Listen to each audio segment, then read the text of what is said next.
దేవుని యొక్క హస్తము వలన మన జీవితంలో జరిగే కార్యాలు. 5వ విషయాన్ని మనం చెప్పుకున్నాం. ఇప్పుడు 6వ విషయాన్ని మనం ధ్యానం చేసుకుంటాం. హల్లెలూయా, చలంగడియా హల్లెలూయా.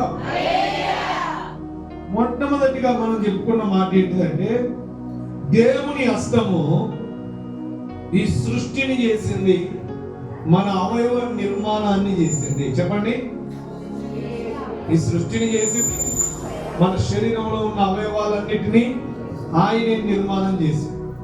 రెండవది, దేవుని హస్తము శత్రువులపై విజయం ఇస్తుంది. హల్లెలూయా. ఎవరిపై విజయం ఇస్తుంది? శత్రువులపై విజయం ఇస్తుంది. మూడవది, దేవుని హస్తము మన జీవితంలో సాహస కార్యాలు చేస్తుంది. ఏ కార్యాలు? మనం చేయలేనివి. ఎవరు చేయలేనివి? మనం చేయలేనివి, మనము చేయడానికి అంతుకోడు చిక్కని కార్యాలు దేవుని హస్తము సాహస కార్యాలు చేస్తుంది. నాలుగవది, దేవుని హస్తము మనల్ని ఆదుకునే హస్తం. ఏ హస్తము? ఆదుకుంటుంది. నశించిపోతున్న స్థితిలో నుండి పేతురును ఏ రీతిగా కాపాడిందో ఆ వాక్యాన్ని విన్నాం. ఐదవది, గొర్రె పిల్లను తన రొమ్మును ఆనించుకొని మోసేను అని వాక్యాన్ని విన్నాం. ఆయన మోసి ఆయన ఆ రొమ్ము మీద మనల్ని ఆనించుకొని, గొర్రె పిల్లను ఏ రీతిగా గొర్రెల కాపరి ఆనించుకొని నడిపిస్తాడో ఆ రీతిగా తన రొమ్మును ఆనించుకొని మనను సేద తీర్చే దేవుని హస్తము. హల్లెలూయా. ఈ 5 విషయాలు మనం పోయిన వారం విన్నాం. 5 విషయాల కొరకు ప్రార్థన చేసుకున్నారు, దేవుని చేత బలపరచబడ్డారు. ఈ రోజు కూడా నేను లక్ష్మీదాంట్లో ఇదే 5 మాటలు చెప్పొచ్చిన వాళ్ళు బాగా ప్రార్థన చేసుకున్నారు. ప్రభా, నీ హస్తం మా మీద చాపబడితే ఇన్ని కార్యాలు చేస్తుందని విన్నామని అందరూ కూడా తలల మీద చేపెట్టుకొని ప్రార్థన చేసుకున్నారు. ఉన్న వాళ్ళందరూ కూడా దేవుని ఆత్మ చేత నింపబడ్డారు. హల్లెలూయా. దేవుడు ఆశ ఉండాలి. ప్రార్థన చేయమంటే ఇంకొకటి ఇటు చూస్తాడు.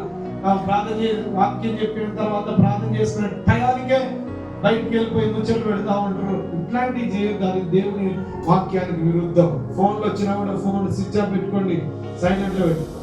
హల్లెలూయా. మంచిది. 6వ విషయముగా మొదటి రాసుల గ్రంథం 18వ అధ్యాయం 46వ వచనాన్ని చదువుదాం. 18వ అధ్యాయం 46వ వచనం. యెహోవా హస్తం ఏలీయాను బలపరచగా అతడు నడుము బిగించుకొని ఆహాబు కంటే ముందుగా పరిగెత్తుకొని పోయి ఇశ్రాయేలు గుమ్మం యొద్దకు వచ్చెను. హల్లెలూయా. దేవుని పిల్లలారా, 6వదిగా దేవుడు మనతో మాట్లాడుతున్న మాట ఏంటిదంటే, దేవుని యొక్క హస్తము బలపరిచే హస్తము. అనండి అందరు గట్టిగా. ఎన్నోది? 6వ విషయం, దేవుని హస్తము మన జీవితంలో ఏ కార్యాన్ని చేస్తుంది అని అంటే, దేవుని పిల్లలారా, దేవుని హస్తము మన జీవితంలో మనలను బలపరిచే హస్తము. హల్లెలూయా. ఏం చేస్తుందంట? బలాన్ని ఇస్తుంది. మనల్ని బలపరిచే హస్తం. ఏలియా దగ్గరికి దేవుని హస్తం వచ్చింది. ఆ హస్తము ఏలియాను బలపరచగా అతడు నడుము బిగించుకొని పరిగెత్తుకొని పోయి ఆహాబు కంటే ముందుగా ఇశ్రాయేలు గుమ్మమునొద్దకు వచ్చెను. హల్లెలూయా. చదవగట్టిగా హల్లెలూయా. ఏలియా ఇదిగో అంతకంటే ముందు దేవుని ప్రజలారా 450 మంది మాంత్రికులను చంపి ఆ దేశంలో ఒక గొప్ప వ్యక్తిగా, దేవుడు మన ప్రార్థన ఆలకించే వ్యక్తిగా ఉన్నాడని సెలవీయడానికి దేవుడు ఏలియాను అక్కడ ఏర్పరచుకుంటే, ఆ దేశాన్ని రాజైన ఆహాబు తన దగ్గరికి వచ్చి, ఇదిగో తన దగ్గరికి వచ్చి అతను పట్టుకోవాలని చూస్తున్నాడు. తను పట్టుకొని ఇంతమందిని చంపిన వ్యక్తిని మనము ఎట్లయినా ఈ వ్యక్తిని ఓడించాలనే ఆలోచనతో ఆహాబు రాజు తన దగ్గరికి వచ్చినప్పుడు యెహోవా హస్తము అతన్ని బలపరిచి, దేవుని పిల్లలారా, ఆహాబు కంటే ముందుగా అతన్ని తీసుకొని వెళ్ళింది ఇజ్రాయేలు గుమ్మం యొద్దకు. హల్లెలూయా, హల్లెలూయా.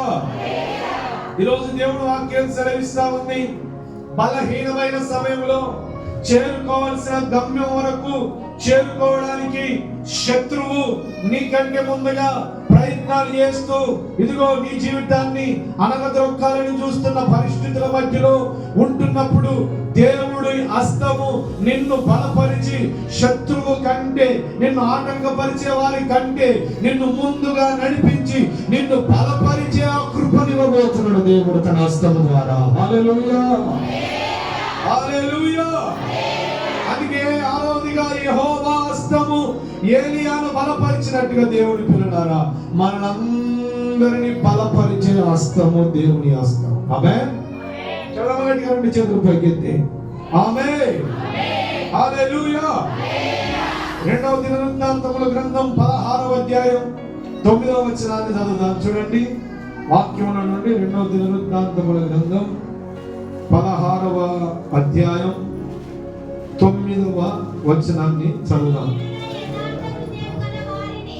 తన ఎడల యథార్థ హృదయము గలవారిని బలపరచుటకై. వాక్యం అంటా ఉంది, దేవుని హస్తము ఎవరిని బలపరుస్తుందంటే మొట్టమొదటిగా ఏలియాను బలపరిచింది. శత్రువు కంటే రాజు కంటే ముందుగా పరిగెత్తే ఆ అభిషేకాన్ని, ఆ బలాన్ని దేవుని హస్తం వచ్చి అతన్ని నడిపించింది. రెండవది అంటుండే, ఇంకా దేవుడు ఎవరిని బలపరుస్తాడంటే తన ఎడల యథార్థము కలిగిన వారిని దేవుడు బలపరుస్తాడు. హల్లెలూయా. ఎవరిని బలపరుస్తుంది దేవుని హస్తం అని అంటే, దేవుని పిల్లలారా, యథార్థత ఎట్లుండాలి దేవుని ఎడల? యథార్థమైన మనసు కలిగిన వారిని దేవుడు బలపరుస్తాడని దేవుని వాక్యం సెలవిస్తా ఉంది. రెండు మనసులతో ఉంటున్న వారిని కాదు దేవుడు బలపరిచేది. సగం తెలిసిన తెలియని అన్నట్టుగా ఉన్న వారిని కాదు బలపరిచేది దేవుని పిల్లలారా. వాక్యం అంటా ఉంది, ఇదిగో తన ఎడల ఎవరైతే యథార్థంగా ప్రవర్తిస్తారో, యథార్థంగా ఉంటారో వారిని బలపరచడానికి దేవుని హస్తము ఎప్పటికీ సిద్ధంగా ఉంది. హల్లెలూయా, గట్టిగా హల్లెలూయా. దేవుని హస్తము నిన్ను బలపరచాలంటే నీవు యథార్థమైన వ్యక్తిగా, యథార్థ హృదయము యథార్థమైన హృదయం కలిగిన వారిని బలపరుస్తుంది. 27వ అధ్యాయం 6వ వచనం కూడా చదవండి. 27:6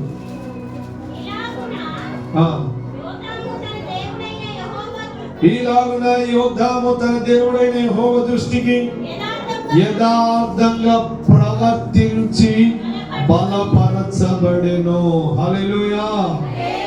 ఇక్కడ కూడా అంటా ఉన్నాడు, దేవుడు ఎవరిని బలపరుస్తాడు దేవుని పిల్లలారా అంటే యథార్థంగా ఉండే వారిని దేవుడు బలపరిచే హస్తము. యెషయా గ్రంథం 58వ అధ్యాయం 11వ వచనాన్ని చదువుదాం. యెషయా గ్రంథం 58వ అధ్యాయం 11వ వచనాన్ని చదువుదాం. యెహోవా నిత్యము నిన్ను నడిపించును, క్షామ కాలమున ఆయన నిన్ను తృప్తిపరిచి నీ ఎముకలను బలపరచును. హల్లెలూయా. దేవుని పిల్లలారా, 11వ వచనంలో అంటున్నాడు, యెహోవా నిన్ను నిత్యము నడిపించును.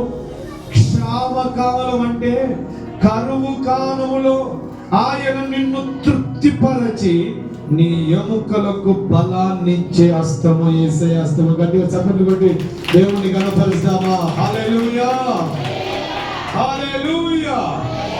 దేవుని హస్తం ఏం చేస్తుంది అని అంటే, ఆరవదిగా దేవుని పిల్లలారా, యెహోవా హస్తము బలపరిచే హస్తం అని చెప్పండి. పక్కనున్న వాళ్ళకు ఏం చేస్తుంది? బలహీనమైన పరిస్థితుల్లో బలపరుస్తుందని చెప్పండి. శత్రువు కంటే ముందుగా బలాన్ని ఇచ్చి నేను బలపరుస్తుందని చెప్పండి. కరువు కాలంలో నిన్ను తృప్తిపరిచి నీ ఎముకలను బలపరుస్తుందని చెప్పు. ఏమిస్తుంది నీకు? ఎవరు వస్తావు? నువ్వు ఎంత తిన్నా కూడా నీకు బలం రాదు, కానీ ఆయన కరువు కాలములో ఆయన మనను తృప్తిపరచడానికి ఆయన హస్తాన్ని మన వైపు చాపితే, దేవుని పిల్లలారా, కరువులో కూడా తృప్తిగా ఉండే అనుభవంలోనికి దేవుడు నిన్ను తీసుకొని రావాలంటే యెహోవా హస్తము, బలపరిచే హస్తము నీ మీదికి దిగి రావాలని కోరుకున్న వాళ్ళు గట్టిగా స్తోత్రం చెప్పండి. హల్లెలూయా. కరువులో తృప్తి. ఎక్కడ తృప్తి? ఎముకలకు బలం. వస్తుంది ఎముకలకు బలం. కరువులు ఉన్నప్పుడా? మంచిగా తిన్నప్పుడు అంటే కరువులు ఉన్నప్పుడు ఎండిపోతాం, కానీ కరువులో కూడా దేవుని హస్తం ఏం చేస్తాడు అంటదంట, ఆయన బలాన్ని ఇస్తుంది అంటున్నాడు. ఆయన కరువులో కూడా తృప్తినిస్తుంది, కరువులో కూడా బలాన్ని ఇచ్చే దేవుని హస్తము మనందరి మీదకి దిగి వచ్చునుగాక. హల్లెలూయా. మొదటి మాటగా ఈరోజు బలపరిచే హస్తం. రెండో మాటగా మనం చదువుకుందాం. చూడండి, యెషయా గ్రంథం 8వ అధ్యాయం 22వ వచనాన్ని చదువుదాం. యెషయా గ్రంథం 8వ అధ్యాయం 22వ వచనం. మేలు కలుగజేయుటకై ఆయనను ఆశ్రయించు వారందరికీ మా దేవుని హస్తము తోడుగా ఉండును గాని ఆయన హస్తము, ఆయన ఉగ్రతయు ఆయన విసర్జించు వారి మీదకి వస్తుంది. కానీ చెప్పి ఉంటుంది గనుక మార్గమందున్న శత్రువుల విషయమై నాకు సహాయం చేయనట్లు చదువు కాల్బలమును అది రానంటుంది, రౌతులను రాజునద్దు కావాలని మనవి చేయుటకు మాకు సిగ్గుగా తోచెను అనుంది. హల్లెలూయా.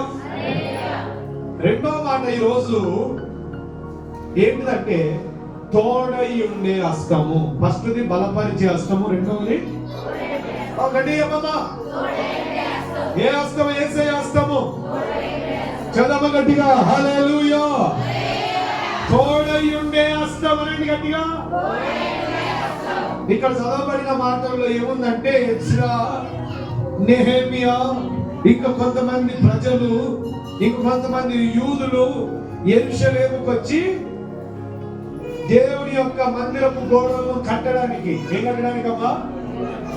మందిరపు గోడలను కట్టడానికి ఇదిగో వారున్న చోటు నుంచి దేవుని పిల్లలారా బంగారము, వెండి వస్తువులు, వాహనాలు అంటే గాడిదలు, గుర్రాలు, ఇంకా యెరూషలేము యొక్క గోడలు, కూలిపోయిన గోడలను కట్టడానికి రాజు దగ్గర నుంచి ఆ రోజు దేవుడి ప్రజలు బానిసత్వంలో ఉంటున్న బబులోను నుండి ఇదిగో కొంత ధనాన్ని, బంగారాన్ని, వెండిని తీసుకొని యెరూషలేముకు రావడానికి వారు సిద్ధపడుతున్నప్పుడు వారికి ఒక ఆలోచన వచ్చింది. అమ్మా విను జాగ్రత్తగా.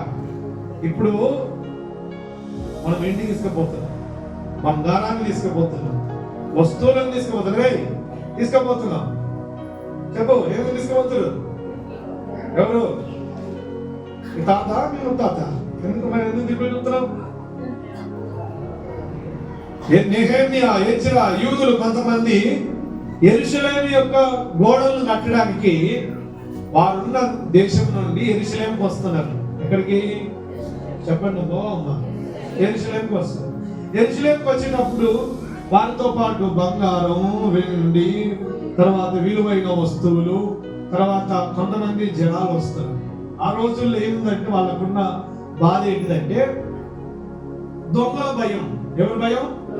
దొంగల యొక్క భయం ఉంది. కాబట్టి మేము వెండి, బంగారం, వస్తువు, వాహనాలు తీసుకొని వెళ్తా ఉన్నాం, మాకంటే ఎక్కువ జనాలు వచ్చి దొంగలు మా దగ్గర నుంచి దోసుకొని పోతారేమో అని ఒక ఆలోచన వచ్చింది ఎజ్రాకు. ఏంటిది ఆలోచన అంటే, మనం రాజు దగ్గరికి వెళ్ళి మనం వెళ్తున్నప్పుడు మనతో పాటు కొంతమంది సైనికులను, కొంతమంది పోలీసు వారిని, మన భాషలో చెప్పాలంటే పోలీసు వారిని, మనకు రక్షక భటులను మనం తీసుకొని మనతో కూడా యెరూషలేము వరకు తీసుకొని మనతో వెళదామనే ఆలోచన వాడికి వచ్చింది. వాడికి వచ్చిన తర్వాత కొద్దిసేపటికి ఒక ఆలోచన కూడా వచ్చింది.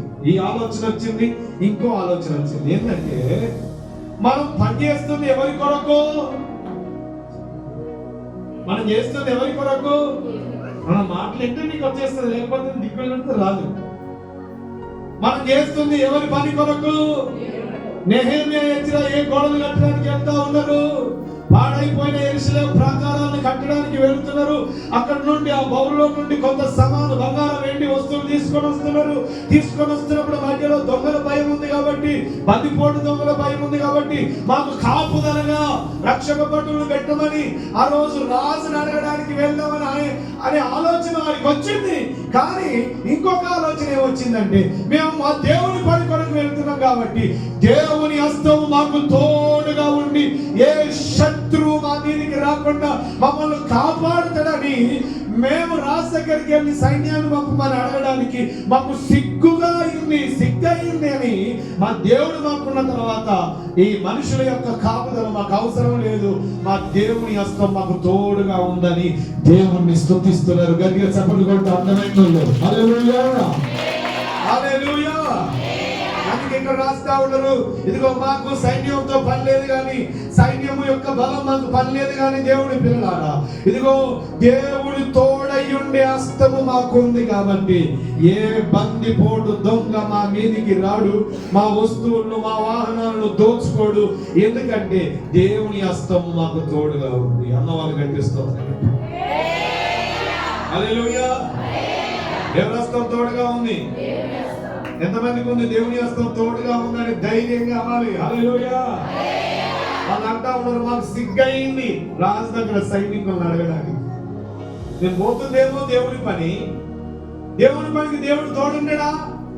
ఉంటాడు కాబట్టి ఆ సైన్యంతో మాకు అవసరం లేదు, అది సిగ్గుగా తోచును.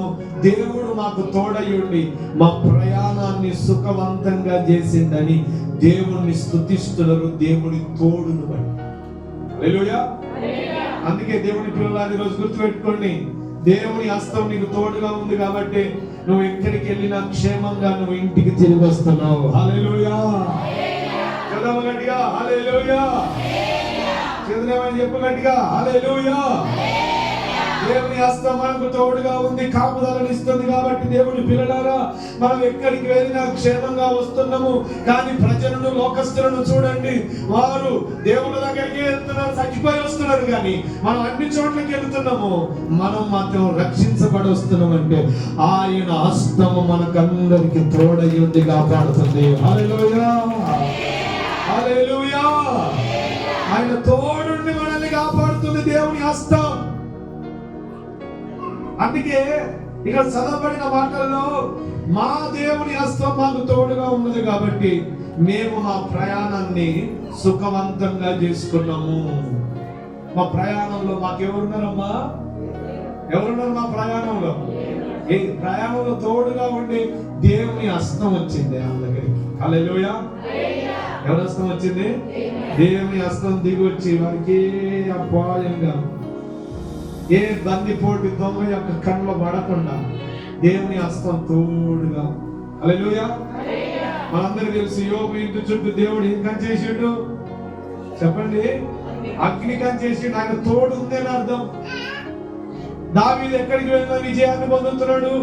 ఎందుకు అంటే ఆయన తోడు ఉంది. హల్లెలూయా. యోసేపు ఎక్కడున్నా కూడా ఆ వ్యక్తి అంతకంతకు వర్ధిల్తా ఉన్నాడంటే ఎవరు తోడుంది? దేవుని యొక్క తోడు ఉంది. ఆయన హస్తం యొక్క తోడున్నది కాబట్టి దేవుడు ఆ వ్యక్తులను నడిపిస్తూ వస్తూ ఉన్నాడు. దేవుని పిల్లలారా, అందుకే మనకు కూడా దేవుని హస్తం తోడుంది. తోడై ఉండే హస్తం మన యేసయ్య హస్తము. హల్లెలూయా. ఎవరి హస్తము? తోడై ఉండే హస్తాన్ని మనం కలిగి ఉన్నాం. ఆ హస్తాన్ని మనం ప్రార్థించేటప్పుడు, ప్రయాణాలు చేసేటప్పుడు, ఇదిగో మన ఆత్మీయ స్థితి కొరకు ప్రభువా నీ తోడు మాకు కావాలని నువ్వు ప్రార్థన చేస్తూ వెళుతున్న ప్రతి చోట, ప్రతి సమయంలో దేవుని హస్తం నీకు తోడుగా ఉండి నిన్ను నడిపించే ఆ దక్షిణ హస్తం నీకుంది కాబట్టి నువ్వు ఎన్నడూ భయపడాల్సిన అవసరము. బలపరిచే హస్తము. రెండవది తోడై ఉండే హస్తం. మూడవ చదువుకుందాం చూడండి. యెషయా గ్రంథం 1వ అధ్యాయం 25వ వచనాన్ని చదువుదాం.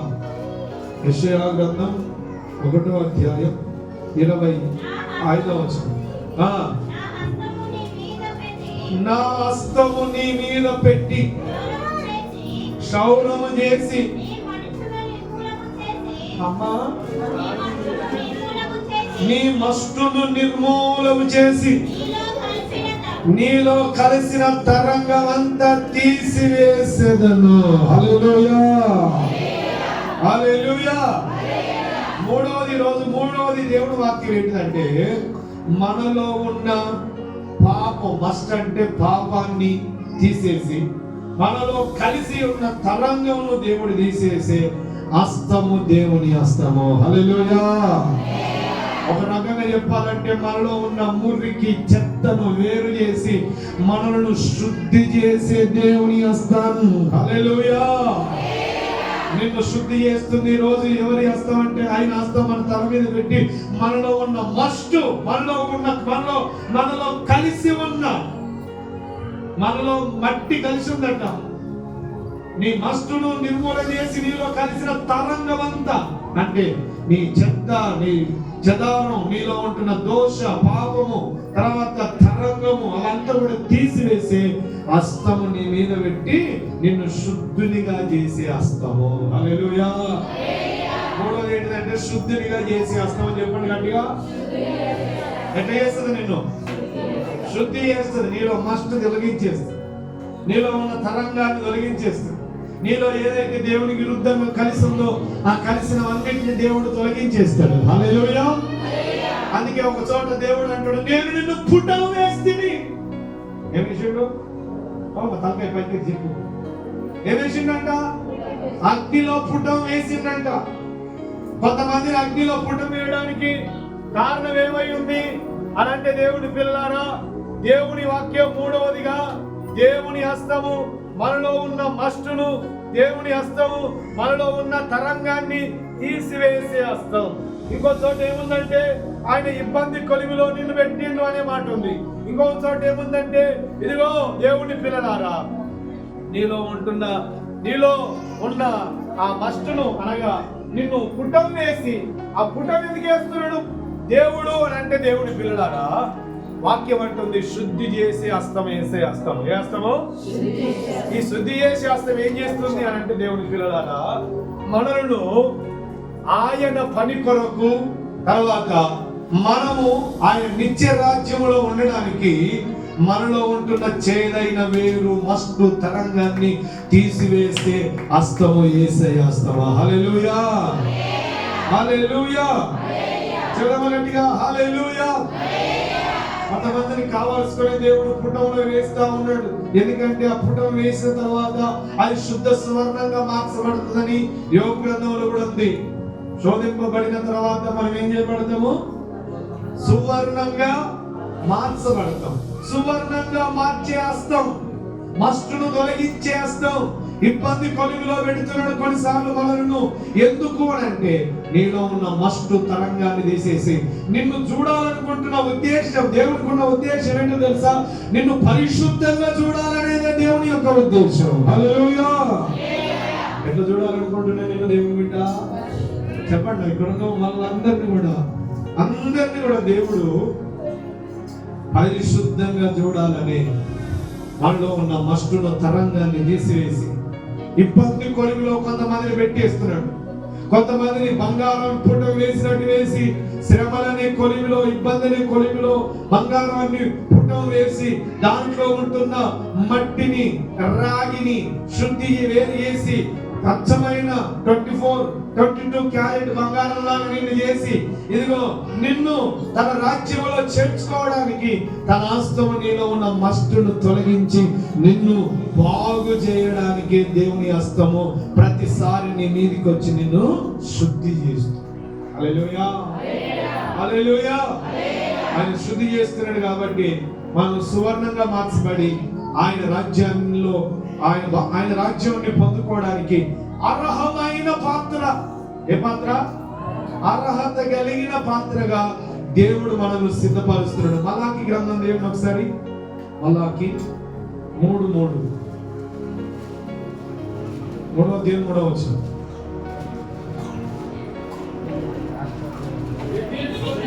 వెండిని శోధించి నిర్మూలము చేయవాడన్నట్లు కూర్చొని ఉండును. నీతిని అనుసరించి నైవేద్యం చేయనట్లు వెండి బంగారమును నిర్మూలము చేయి రీతిని ఆయన వారిని నిర్మూలము చేయును అంటున్నాడు. ఎందుకు చేస్తున్నాడు? వెండిని శోధించినట్టు. పైన వాక్యములు ఏముంటుందంటే ఆయన కంసాలి అగ్ని వంటి వాడు. హల్లెలూయా. కంసాలి అగ్ని వంటి వాడు. ఆయన ఏం చేస్తున్నాడంటే వెండిని శోధించి నిర్మూలన చేస్తున్నాడు. ఎందుకంటే లేవీయులు నీతిని అనుసరించి యెహోవాకు నైవేద్యం చేయనట్లు వెండి బంగారాన్ని నిర్మూలన చేస్తున్నాడు. ఎందుకంటే ఆయన మనలో ఉంటున్న మస్టును తొలగించి శుద్ధ సువర్ణంగా మార్చడానికి. హల్లెలూయా, హల్లెలూయా. దేవుని హస్తము మూడవదిగా శుద్ధి చేసే హస్తము. చెప్పండి గట్టిగా. ఏ హస్తము? మొదటిది బలపరిచే హస్తము, రెండవది తోడయుండే హస్తం, మూడవది శుద్ధి చేసే హస్తం. ఈరోజు 4వ విషయంగా చదువుకుందాం. హెజ్కేలు గ్రంథం 37వ అధ్యాయం మొదటి వచనం. హెజ్కేలు గ్రంథం 37వ అధ్యాయం మొదటి వచనం. యెహోవా హస్తము నా మీదికి వచ్చెను, నేను ఆత్మవశుడనై ఉండగా యెహోవా నన్ను తోడుకొని పోయి ఎముకలతో నిండిన నన్ను దింపెను. హల్లెలూయా. ఎన్నోది? 4వది అంటున్నాడు. యెహోవా హస్తం ఎవరి మీదకి వచ్చింది? హెజ్కేలు మీదకి వచ్చింది. ఆ హెజ్కేలు మీదకి వచ్చినప్పుడు ఆయన ఏమై ఉన్నాడు అని అంటే, దేవుని పిల్లలారా, ఆత్మవశుడై ఉండగా. హల్లెలూయా. దేవుని పిల్లలారా, దేవుని ఆత్మ నీ మీదకి దిగి రావాలంటే ఎవరి హస్తం రావాలి? చెప్పండి గట్టిగా. నీవు ఆత్మవశుడవై ఉండాలంటే, ఆత్మలో వశమైపోవాలంటే నీవు మీదికి దేవుని హస్తము దిగి వస్తేనే నీవు పరిశుద్ధాత్మ అభిషేకపు నీ మీదకి వస్తా, ఆత్మ వశములోనికి వచ్చేస్తావు. హల్లెలూయా. అందుకే దేవుని హస్తము ఆత్మవశుడిగా నిన్ను చేస్తుంది. ఏ వశుడిగా చేస్తుంది? అందుకే ఆయన హస్తము నీ మీదకి వస్తే నువ్వు పరిశుద్ధాత్మ పూర్ణుడవై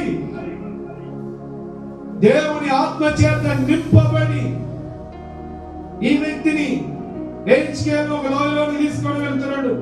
దేవుని యొక్క ఉద్దేశానంతటిని దేవుని హస్తం హెజ్కేలు మీద పెట్టి దేవుని యొక్క ఉద్దేశానంతటిని బయలుపరుస్తూ ఎముకల లోయలోకి తీసుకొని వెళ్ళి ఎండిన ఎముకలకు జీవాన్ని ఏ రీతిగా కలుగుతాదో ఆ దర్శన భాగ్యాన్ని హెజ్కేలుకు దేవుడు చూపిస్తున్నాడు. అంటే ఆ వ్యక్తి దేవుని ఆత్మవశుడై ఉన్నాడు.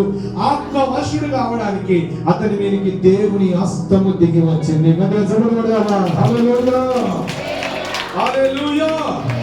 ఈరోజు దేవుని పిల్లలారా, నీవు దేవుని ఆత్మవశుడవై ఉండి దేవుని యొక్క చిత్తాన్ని, దేవుని యొక్క ఉద్దేశాన్ని, దేవుని యొక్క ప్రణాళికను, దేవుని యొక్క ఆ చిత్తాన్ని కనుక్కొని నువ్వు ముందు కొనసాగాలంటే, నీవు ముందు ఆత్మవశుడిగా ఉండాలంటే నీలో నీ మీదికి ఎవరి హస్తం దిగి రావాలి?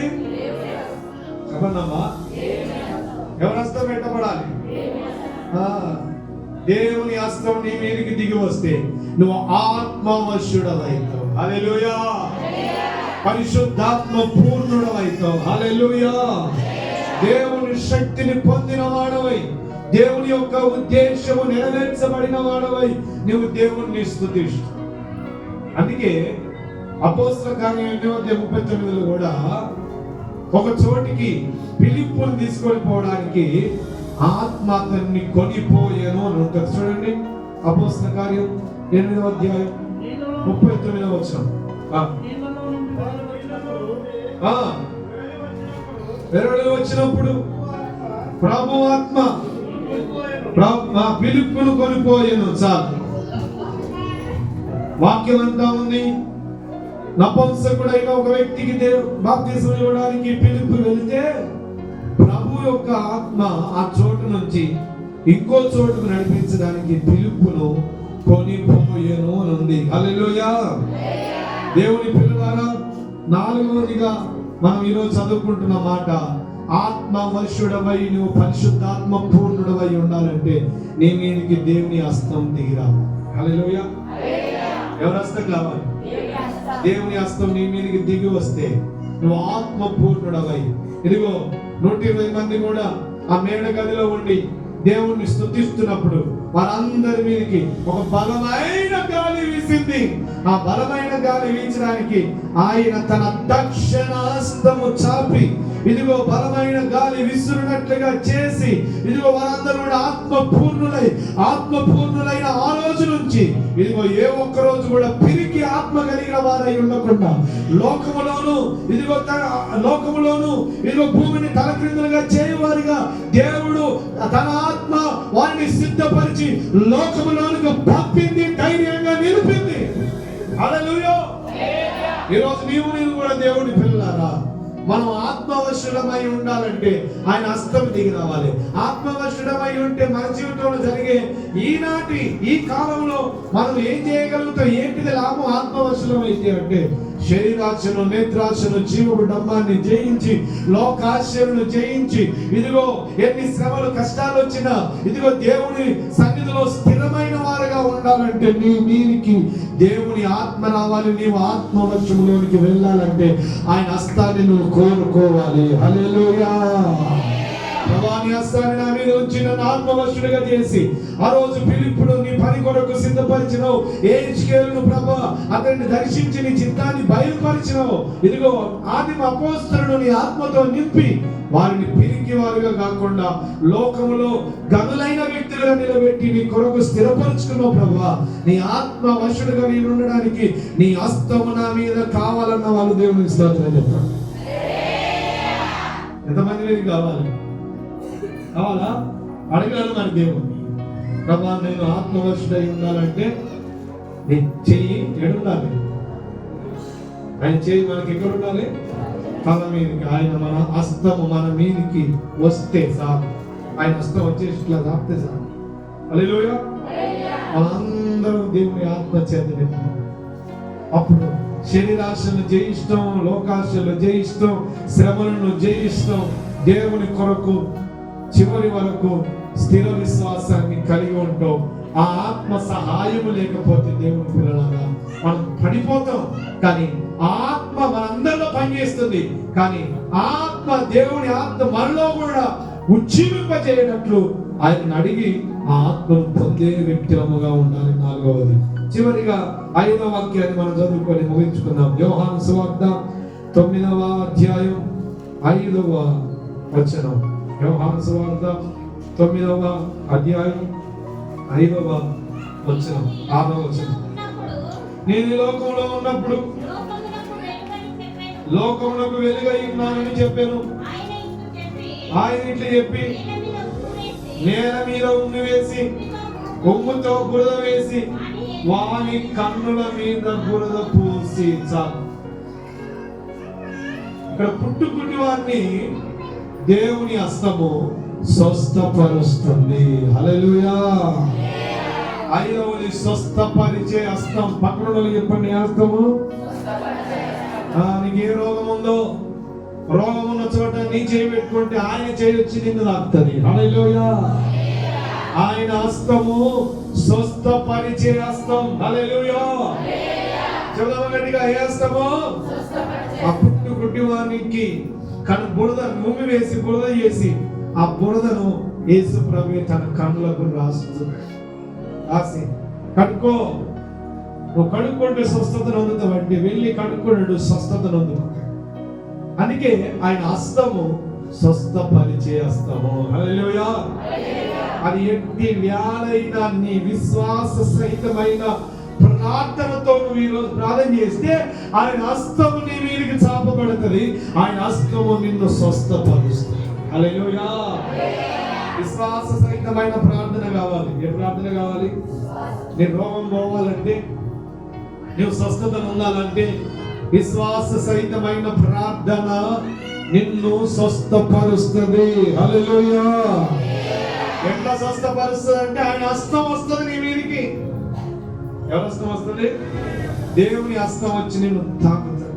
కాబట్టి దేవుని పిల్లలారా, దేవుని హస్తము ఇంత గొప్ప కార్యాలను చేసే ఆ దక్షిణ హస్తము మన మీద చాపబడినట్లు మనము ఎప్పటికీ ఈ 10 అంశాలు దేవుని హస్తం ద్వారా జరుగుతాయి. కాబట్టి ఆయన హస్తం మన మీద పెట్టబడాలని మనం ఎప్పటికీ మనము ప్రార్థన చేసే వారంగా ఉండాలి. హల్లెలూయా. ఈరోజు మనం చెప్పుకున్న 5 విషయాలు మనం నోటికి మనం నెమవేద్దాం. 1, బలపరిచే హస్తము. చెప్పండి అందరు గట్టిగా.